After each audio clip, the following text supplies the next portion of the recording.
Well, that is a dope intro if I've ever heard Absolutely. Welcome to Bits and Bones. I am Mortheous Joe. We have Sam, and Joe. Saw dudes, what's going on? one. It's been a while. Yeah, Mor- you can say that again. Mortheous is alive this week, so that's good. Yeah, for sure. Yes, alive I'd be, thankfully. And lots of news to cover this week.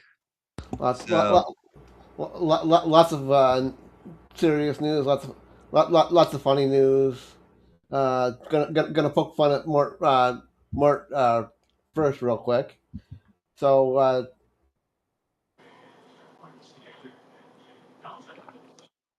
they've been talking about a AC Black Flag remake in recent years, and it looks like I got bit by a time zone April Fools earlier this week, gentlemen. really, Yep, because here we have AC Brotherhood news breaking Assassin's Creed Black Flag resync has been canceled due to technical issues within the new Anvil engine, and then a mocked up studio press quote unquote press release, and right below it, spoiler, April Fool's Day. But the thing is, it is completely believable given that it's Ubisoft and Ubisoft that they would fuck up and screw over a Black Flag remake. okay. So you want to know what's funny too? So this year, and I know you saw Morpheus, but you other two gentlemen might not have. I wrote a press release,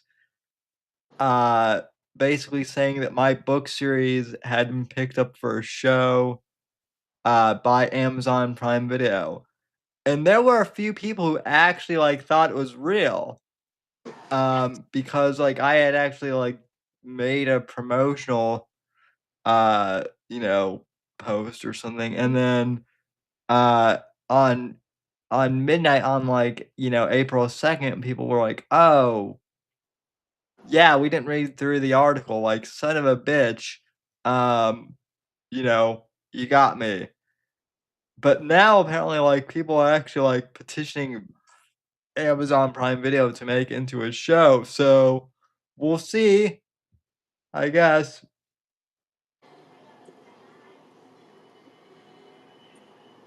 So That would be cool indeed. because we all enjoy your book, so would enjoy a show or movie about the books if done right. Mm-hmm. Yeah, that would be legit. That'd be really, really legit. But yeah, I had to bring this up first, kind of make fun of myself, like son of a bitch. As much as I give Ubisoft shit, I, I I would legitimately be angry if the Black Flag remake was canceled. Yeah. It's literally the best AC game they've ever done, in my opinion. Yeah, I've actually not played that in a long time. Because I've never owned a copy myself, but yeah, from what I've heard, it is actually the best. So I mean, shit. How can you complain about that ship combat? Love it. true. Yeah, it's from what I saw, it was probably the best one, especially for the ship combat, and then also, the regular Assassin's Creed style fighting. It's pretty dope. Absolutely. It's pirates. Fucking everybody loves pirates. If you don't love pirates, I need to ask you why.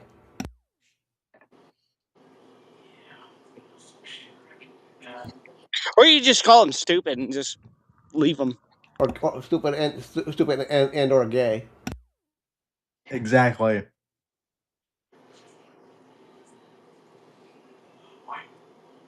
Um, un- Go ahead. I guess, unfortunately, though, I mean, I suppose I kind of break the painful news, which is, unless I don't know if you had anything else you wanted to jump in beforehand, more. You want to talk about the PlayStation prices there, Sammy? Yeah, which, Yeah, so, I've actually got a screen for that. So go ahead. yeah, so, go ahead and feel free to bring that up. But, this is most people by now have seen the news, if you're, if you pay attention to the gaming space at all. But Sony this week uh said that they're going to be raising the price of the PS5 in April. For everybody's reference, I have the prices that PlayStation has gone through this generation from launch price to the one that's just hit April 2nd. Yeah. And like honestly, I wanted to believe that this was like a long game April Fool's, joke or something, right? But no. Sony Sony has, I guess, raised the price from what it was initially was, which is, just to give like non-gamers some perspective, that's very unusual because the PS5 came out in 2020, and usually by now in the game, in like the console cycle, most consoles decrease in price around like the 4 or 5 year period, and, not go and up. and we've now gotten two price hikes. Yeah, not one, but yeah, two price hikes. Um, The initial price for the PlayStation Physical Edition was $499. Then it went up to 549, and now the base version physical edition is 649. which to be fair, more like I will say this: the base the base PlayStation 3 back in the day, like back in 2006, and I remember because I saved up all my money for this, at the time from like Christmases and birthdays growing up. The base launch price was $600 at launch. Um, but that was launch price, and it did eventually go down over a 10-year period. Now it's doing the opposite, and there's really, at least from what I've seen, like they haven't given an official reason for this other than like I guess the thing that everyone's using, as an excuse. RAM prices, the AI, supply chain, everything. Yeah. Yeah, I mean that's everyone's excuse for everything now is the price of RAM, which I want to give some context for that too, because um yeah, we're in an AI bubble now, but eventually the AI bubble is going to pop once it gets more, mass adapted. And so RAM is going to have to come down. Like that's what people were saying at like fiber optic, cable back in the 90s. They were like absorbing it, price hikes for a while because, the internet was brand new, and so it wasn't massively adapted, and then the internet bubble popped and things kind of got regulated, I guess. Um so yeah, I mean the price hike is And to be fair to Sony, it's not just their consoles that have done this. right. Also happened to the Xbox Series X and S. That they're I'll scroll down here, and we got the 1 terabyte Series X at $499 for the launch, and their most recent price hike went up to $649. So now they're literally the base consoles are parallel with each other at both 649. Yeah, yeah, and I really do appreciate you like pointing that out because like there's always the console war people going on, and I've But always found. the way I see it is, if we're gonna shit on one, we're gonna shit on them both. Well, yeah, I've always found the console war thing to be like really retarded. Like even growing up, I found that to be like really. PC Master Race, let's go. Uh, uh, oh yeah, thanks, Dr. Craig. Yeah, not all of us have PhDs.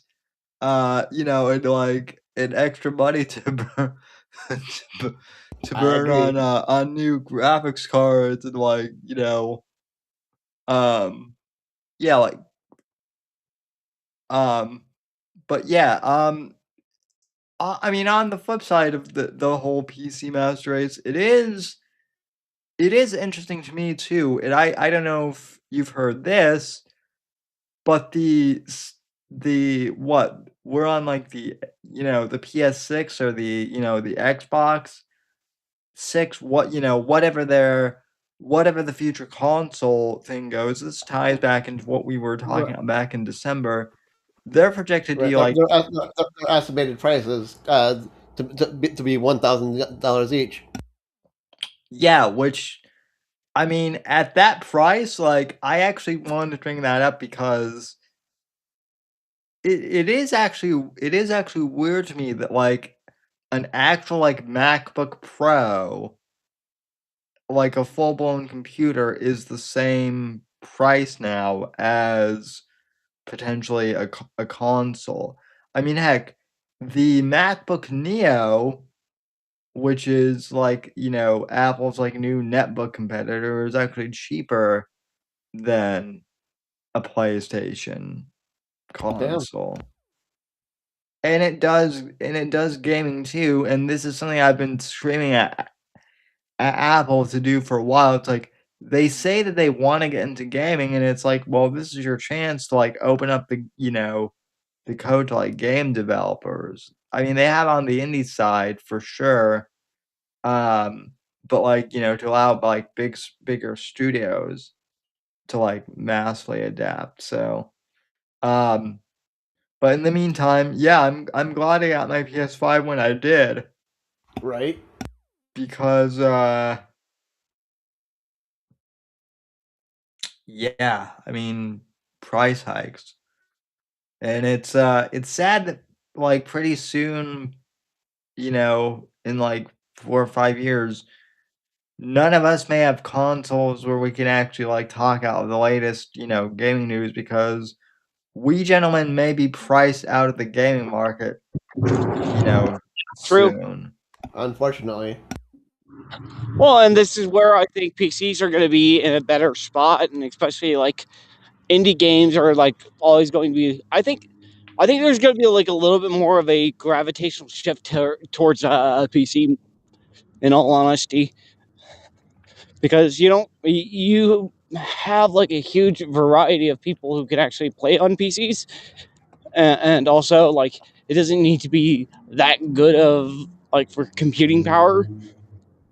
So I think what's going to happen The is only problem with that is some of the game developers don't like optimizing for PC because it's too much variance in PC parts. Well, and that is one of the areas where like Matt.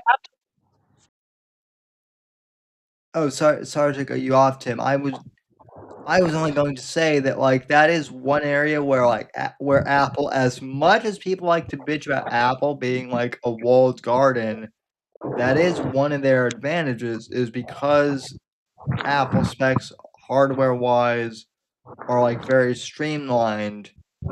Like developers could, develop develop like more games, for the Mac and like not have to deal with all the variants.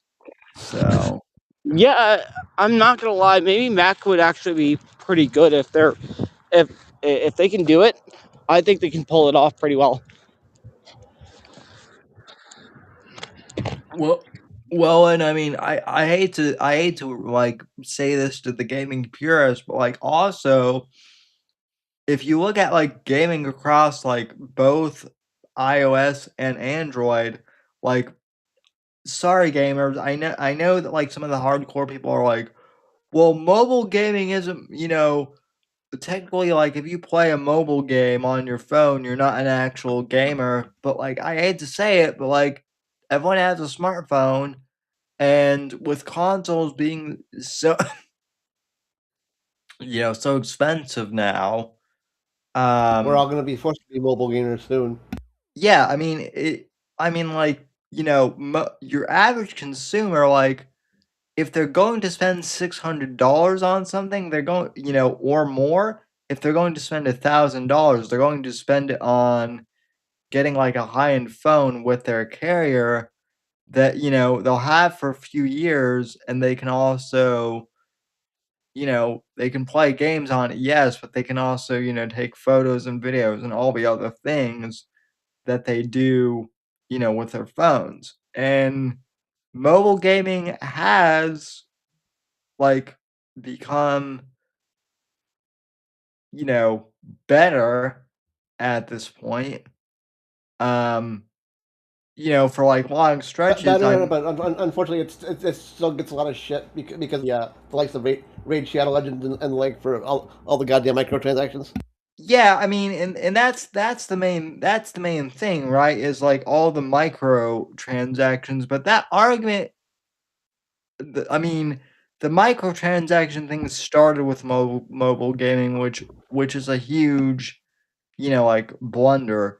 But that's not really like that big of an argument because the console gaming and even the PC generation, let's be real, they've We got it also too, yeah. Unfortunately, yeah, they've also, gotten the microtransaction gotta love those bug. ultimate team packs. So Rockstar. Ooh, that was a bad one there. You're all right there, Sammy. Yeah, I just had a frog in my throat. Something at Rockstar and microtransactions and Right? Rockstar, fucking Epic Games with their goddamn V-Bucks. EA Games with their fucking Madden and all the the I mean, Ultimate team packs. oh yeah, I mean, now, I mean, part of that, in EA's defense, part of the whole thing with the Madden, that is partially the NFL's, greedy ass wanting like a share of everything too, and licensing and all of that. But we're not running a sports podcast Well, yet. I just want to say that now with EA being in the hands of the Saudis, it's going to be interesting what they do with everything now. Yeah, yeah, that is true, and that it's also going to be very interesting if the NFL stays with EA. With Right. EA too for Because the FIFA license left EA late last year. So yeah. So I mean, it would be interesting if the NFL packed up and left. well, I mean, honestly, and not to get like too much into sports talk too, but like the Roger Goodell, I'm sorry, needs to go as like commissioner of the NFL. He's the one who brought in all the DEI woke stuff into the NFL, which football fans, you know, do not want. Uh like Honestly, I'm still extremely saddened and kind of angry with the mainline sports fans that they just rolled over and let all of the DEI come into their sports, which I thought they would be the goddamn holdouts, if anything. yeah, I mean, I thought so too, but like most normies don't want to like they were just kind of like You don't want to make waves. Is the problem? yeah they don't want to make waves, um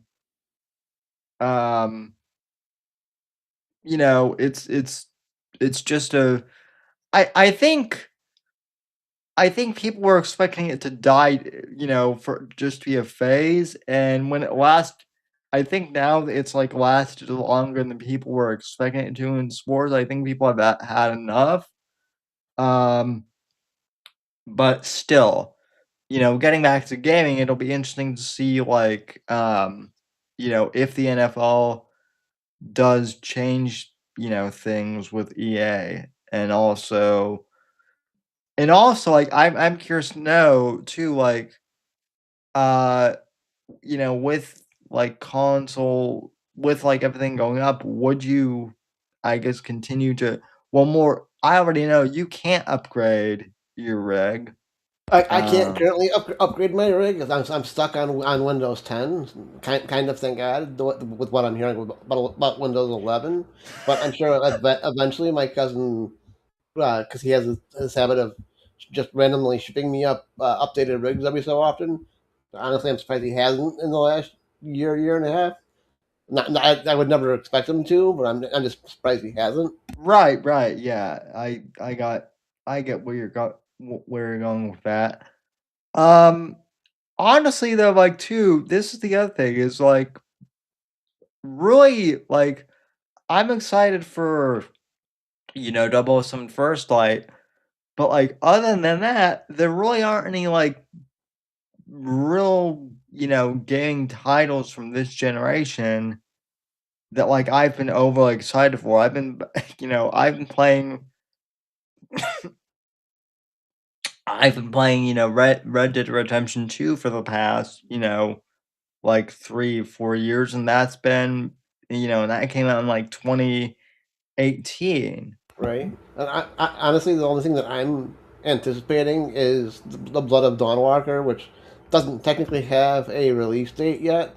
But I'm personally expecting it to drop on or around Halloween this year because it is heavily speculated to be a 2026 release. We just haven't gotten that officially announced yet. Yeah, and I mean, it also like at this point, the new consoles, they're not gonna be out for like a few more years. So like it still will. Targeted date is 27, 28 ish. Yeah, so I mean, it'll still be in this generation of like of of gaming's, so to speak.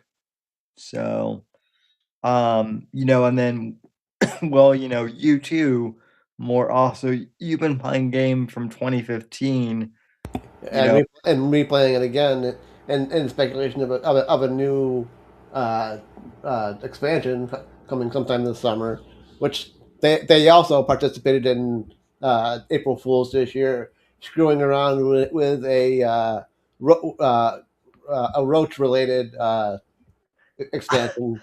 And I anybody that doesn't know, Roach is the horse for The Witcher 3. I saw that. So, I was like, nice. More can finally get a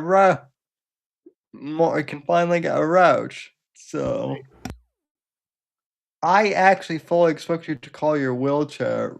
I actually fully expect that you call your wheelchair roach at certain points. I plead the fifth, sir.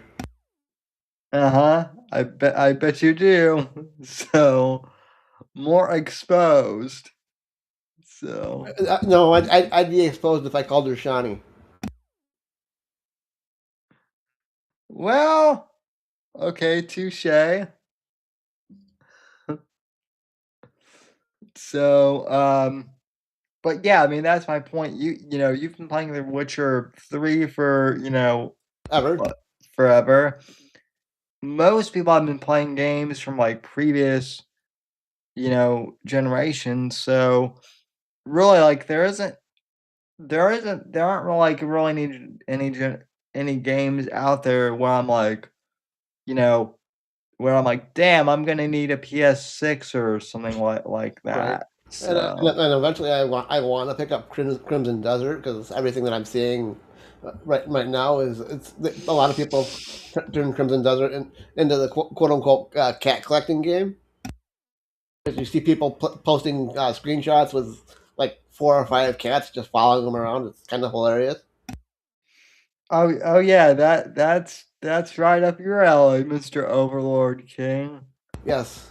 So Um, as soon as that game hits some sort of uh, uh, discount, I'll probably pick that up. But I just can't see myself paying $80 for collecting cats. oh yeah, fuck no. There's no way I'm spending $80 on on a game. I mean, heck, Don't get me wrong, it looks like a beautiful fucking game, but no. yeah, I mean, and I mean, like the only game. I mean, I already spent like $70 on the pre-order for 007 First Light, and I mean, and thank God my book royalties, Doing good. are gonna cover that. Right, that's awesome. Um, but still, it's like, yeah, it's like $70 for one game now. It's like, it's like, ooh. So,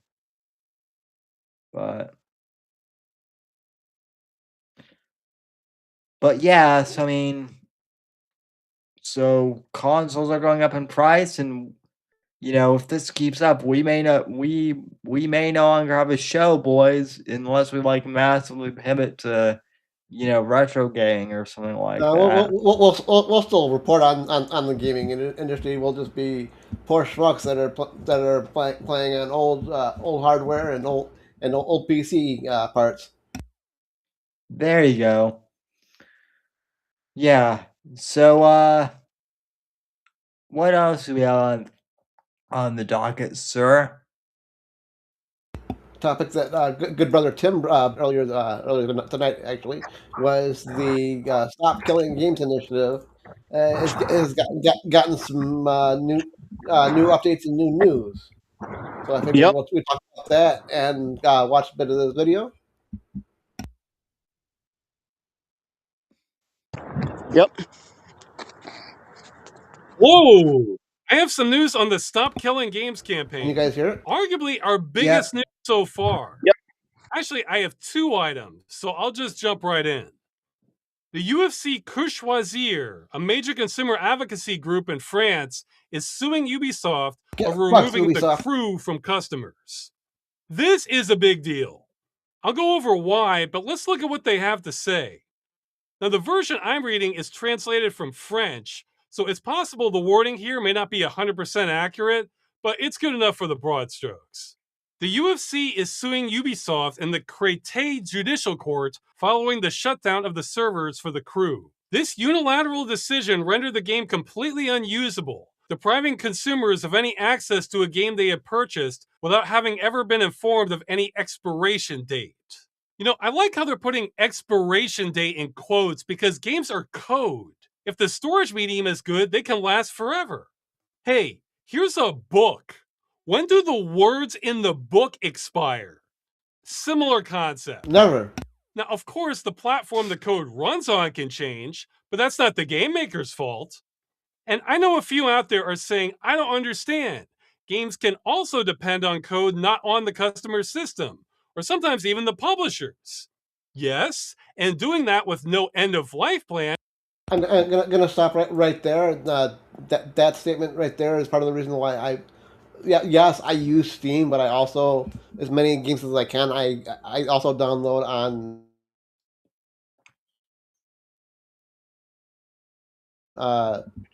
platform, so I can literally download the game, and I'm not going to be restricted from literally burning a copy onto a disc and play it on a non PC not non internet connected computer and be fine. Yeah.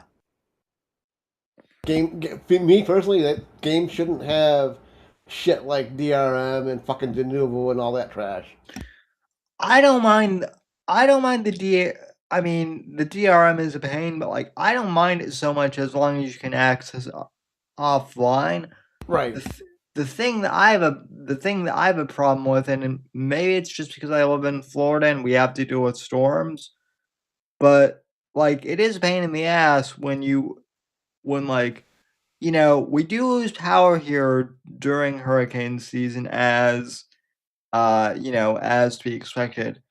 That happens, but what most people might not know is even when we get power back, it usually takes internet service providers, like, a couple days, even up to, maybe even a couple weeks.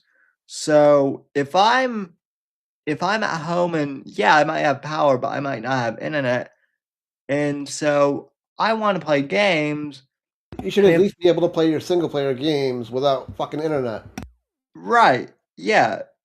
So, yeah, and I mean, these game developers don't think about, like, offline modes, or anything like that anymore. So, Alright, so I just wanted to say that real quick before we continue. Because GOD is a great platform, in my opinion. And yeah. it's exactly why Ubisoft is getting into trouble. Let's continue. Supported by the Stop Killing Games movement, the association intends to have a video game in physical or digital format allow players to claim at a minimum a right of use totally independent of the sole will and authorization of the publisher. It should. For the UFC Courvoisier, the answer is obviously yes, which is why through this action it is demanding the removal of certain unfair terms from Ubisoft's contractual conditions and the cessation of commercial practices that it considers misleading to the detriment of consumers. UFC Courvoisier believes that by abruptly depriving players of all access to the crew, Ubisoft has violated fundamental consumer rights. It is unacceptable that Ubisoft considers in its terms and conditions that players acquire only a simple license to use the game, which would then be revocable at any time by the publisher. Exactly. And look at the... Exactly. If buying, paying for a game doesn't give us a copy of the game to own, then how are we nailed with piracy? Yeah, exactly. We should be buying our own quote unquote digital copy of a game, not like a license to play the game. No, motherfuckers, we're buying a game to have on our system to play whenever the fuck we want. Simple as that.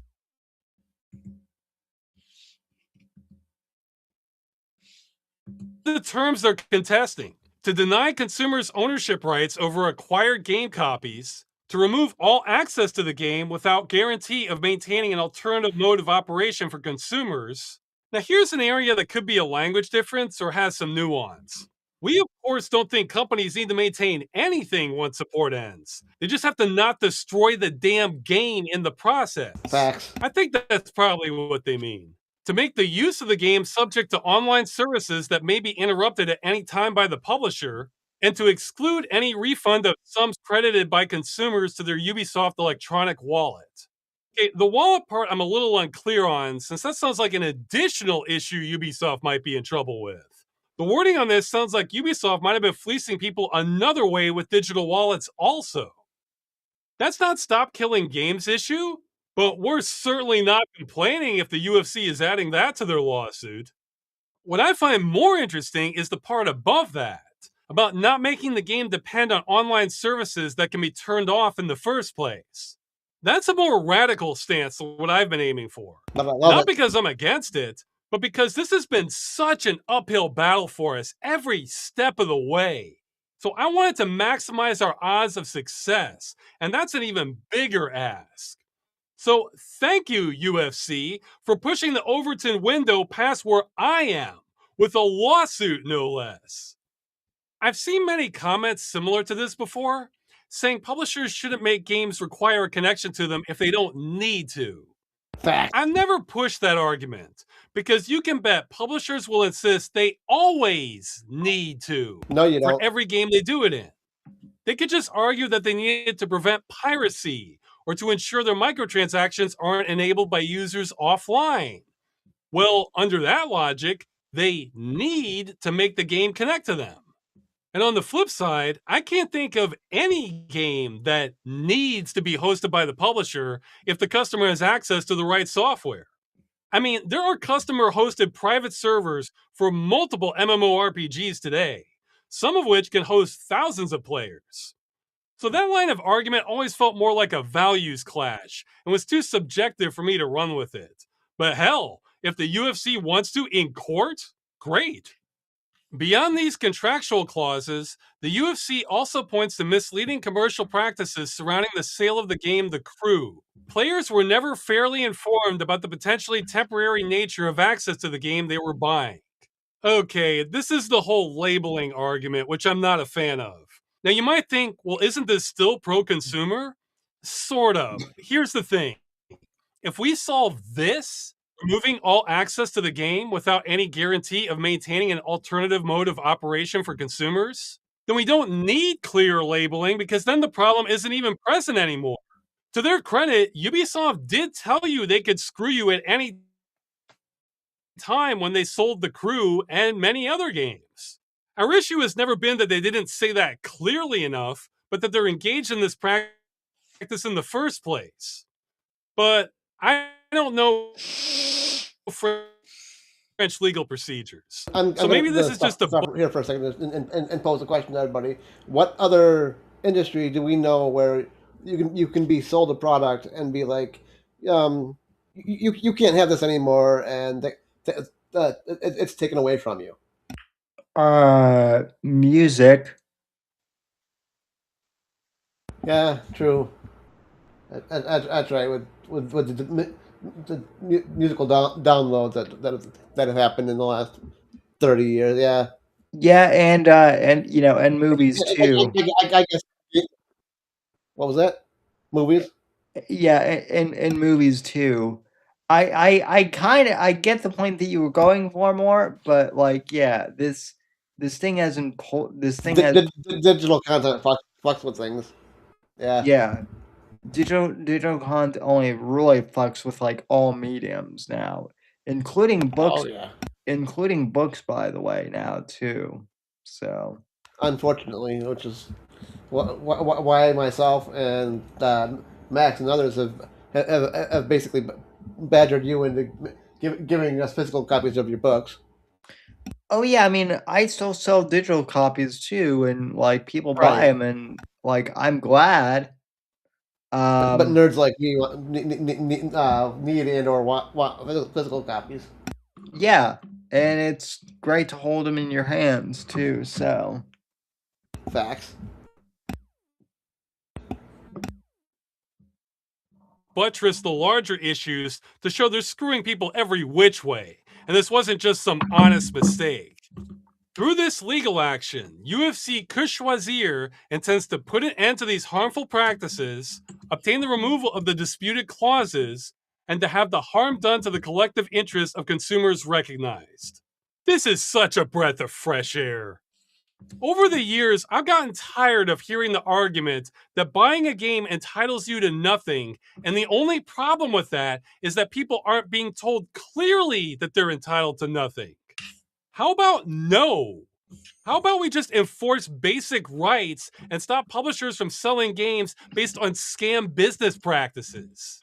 Oh, and look at this. The case of The Crew illustrates a worrying trend in the video game market.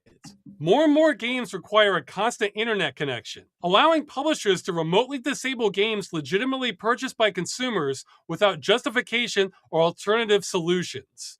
Damn straight. This trend is also accompanied by other problematic issues, such as the growing reliance on paid DLC and arbitrary banning of user accounts. Look at the UFC pushing that Overton window, swinging for the fences. Then they go on to point out how they've been bros in the past, taking on unjust bans and planned obsolescence of Nintendo's Switch controllers. Then they talk about how this is a problem for preservation and end it with, a game purchased by a consumer cannot literally disappear at the sole whim of its publisher. Well, unfortunately, it can, but it shouldn't, and that's what we're trying to change. But that is outstanding. I know I sure appreciate the UFC taking this issue to court. Now, I confess, I've actually known this was coming for a while now, over a year.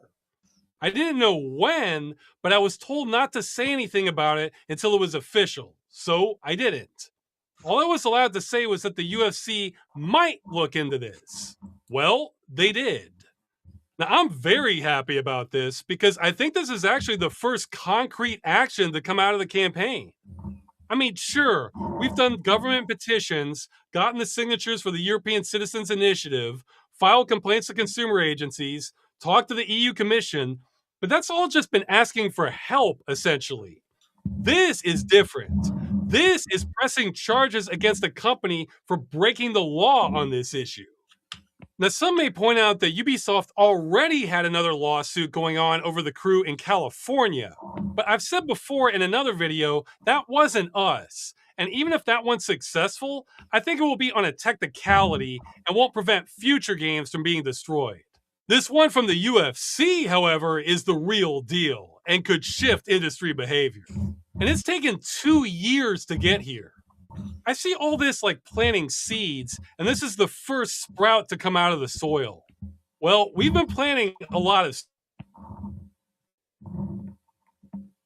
seeds. It's worth mentioning that our complaints sent to the DGCCRF earlier agency are completely separate from this. The decision from them is still ongoing, so Ubisoft might be facing 3 lawsuits for all I know, or maybe more. France's consumer laws are not radically different from many other countries across the European Union.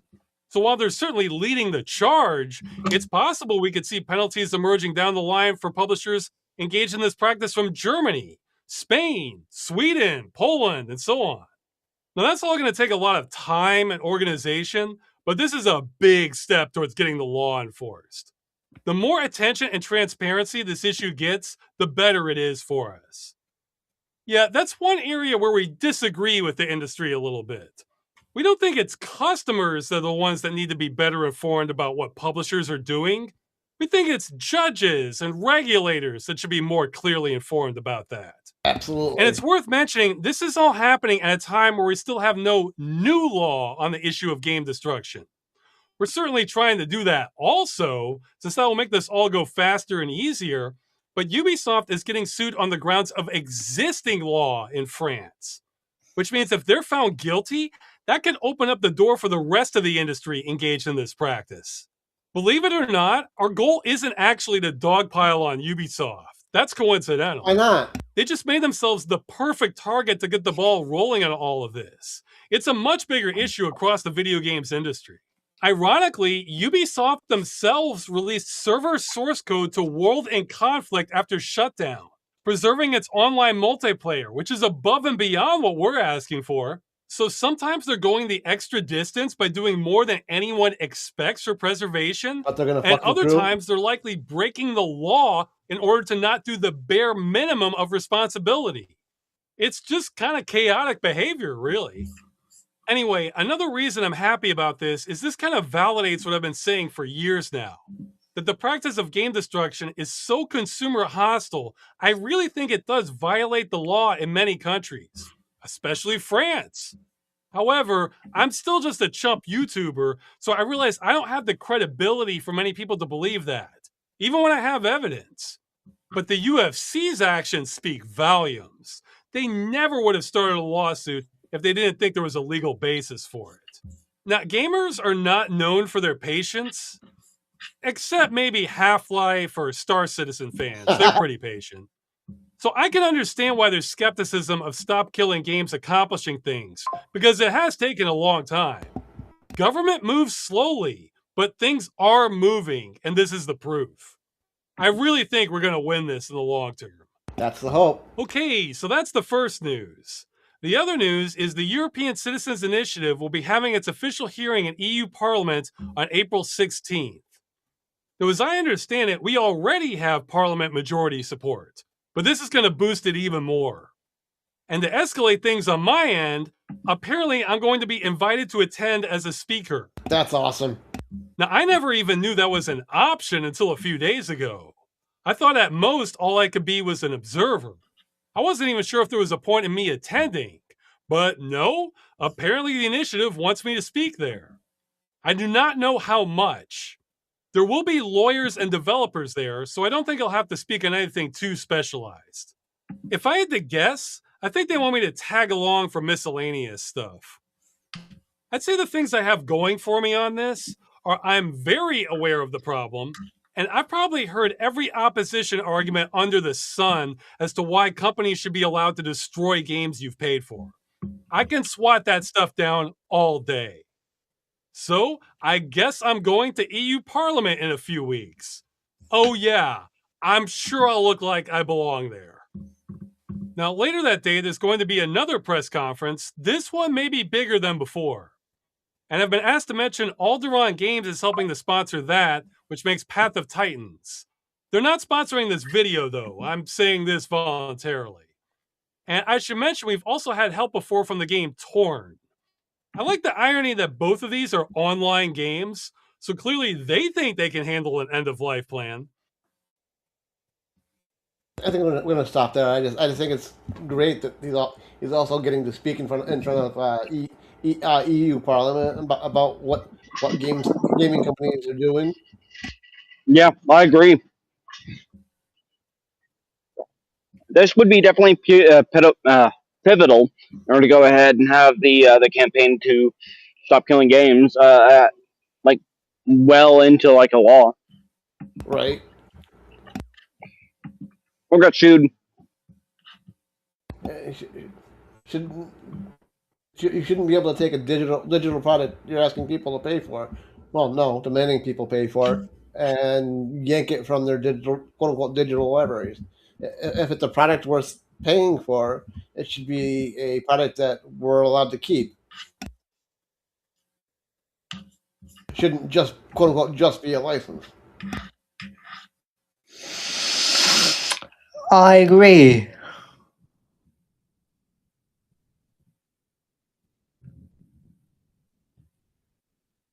All right, and I wanted to end tonight's show with a little bit of.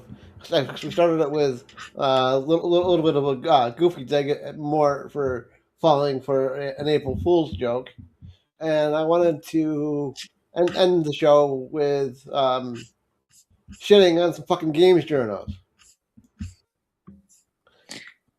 specifically Kotaku. Well, of course.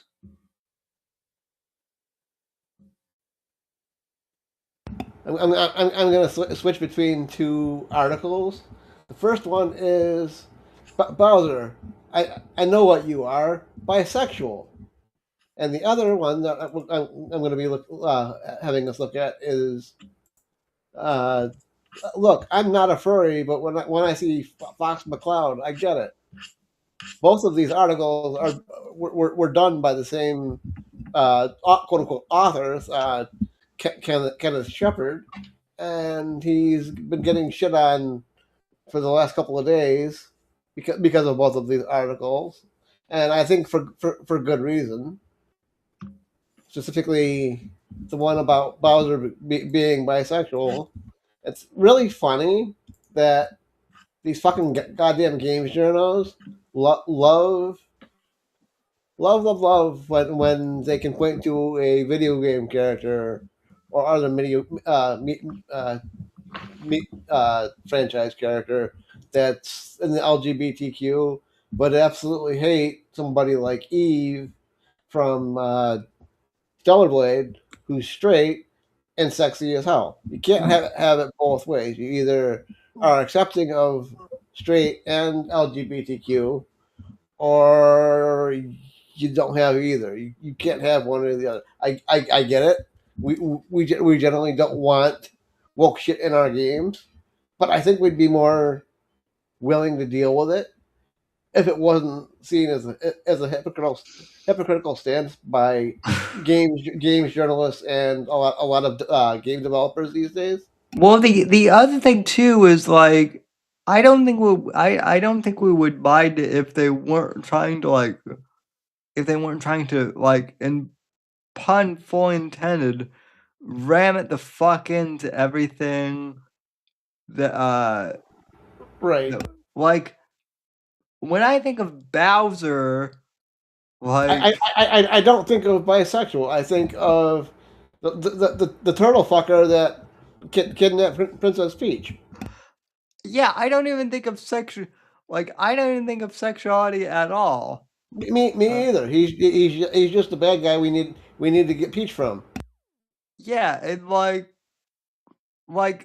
honestly, like are they just saying that he's bisexual for clickbait, or like do they actually have like a reason? I'm gonna read some of the article, but apparently there's some meme in the Mario community that is the basis of this whole situation. In Super Mario 64 boss battle, Mario, the super strong plumber, tosses Bowser a giant turtle dragon into the series of bombs to do damage to him. When he spins and throws his foe, he yells something offensive, always misheard as "so long, gay Bowser," which has become a meme.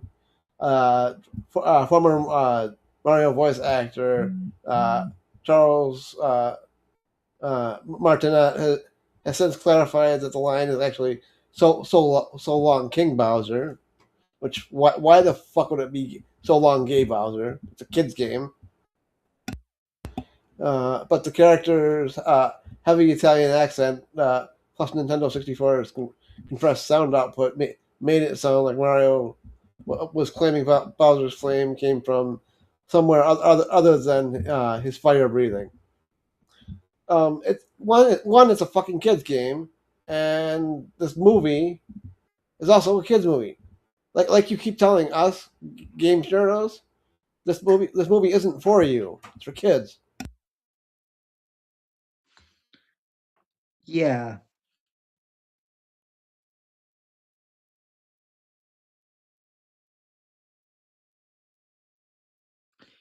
Yeah, and I mean, like, look, I'm no prude, but like, you know, this is one of those instances where I do go, do we really have to ram sex into everything and sexuality? We Yeah. absolutely shouldn't, but some people seem to like it. It's a fetish for them. Oh yeah, absolutely, That's why. Which is also why I brought up the other article of this author claiming to quote unquote not be a furry, but also having a thing for Fox McCloud. Like, I'm sorry, dude. As soon as you're admitting to me that you have a thing for Fox McCloud, you're a goddamn furry.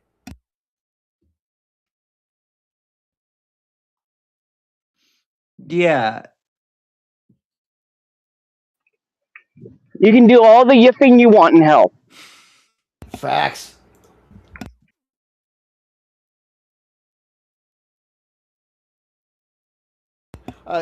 In the movie, Bowser has been shrunken down to the size so small that he can't hurt anyone. But Mario and Peach aren't so cruel that they wouldn't give the villain a nice place to live. In fact, the little prison house is downright cozy. The guy has taken up art is a new hobby, and when he's not painting himself ripped with Peach by his side, or painting his arch nemesis as a terrified skeleton, he's painting himself being worshipped by both men and women. Luigi, Mario's brother, who apparently kindled a friendship with Bowser in his captivity, is depicted wrapped around the Koopa King's leg, fawning over and kissing his thigh. That's just creepy. Uh, who paints this if you don't have a little bit of sweetness to them?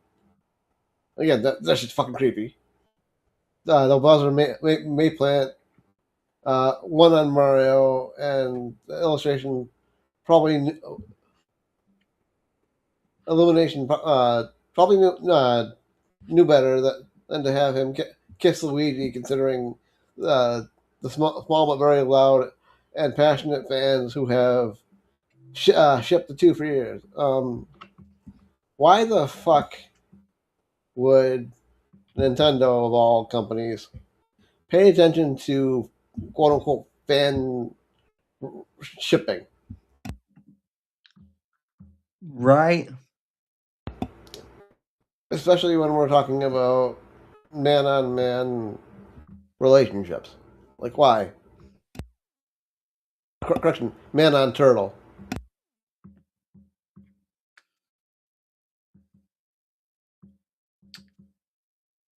Yeah, well, that's what happens when an entire industry is based on like one coast too. I agree.